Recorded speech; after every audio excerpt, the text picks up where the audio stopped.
সুপ্রিয় দর্শক মণ্ডলী, এই মুহূর্তে আপনারা দেখতে পাচ্ছেন যে ঝিনাইদহ পায়রা চত্বরে কী পরিমাণ বৃষ্টি, প্রচুর পরিমাণ বৃষ্টি হচ্ছে আপনারা দেখতে পাচ্ছেন। এবং এখানে যে সকল রাস্তার ধারে দোকান ছিল সেই দোকানগুলো কিন্তু এই মুহূর্তে বন্ধ হয়ে রয়েছে। এবং রাস্তার দুই ধারে আপনারা দেখতে পাচ্ছেন যে অসংখ্য মানুষ এই বৃষ্টির জন্য দাঁড়িয়ে আছে এবং অপেক্ষা করছে যে বৃষ্টি কখন থামবে।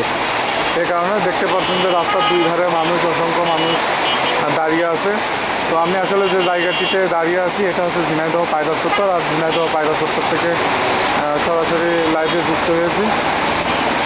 এবং কিছুক্ষণ আগেও এখানে যানজটে ভরা ছিল, এখন দেখতে পাচ্ছেন যে এখানে একদমই খালি, অল্প কিছু সংখ্যক গাড়ি চলাচল করছে এবং এখানে কিন্তু তেমন কোনো যানজট নেই বৃষ্টির কারণে।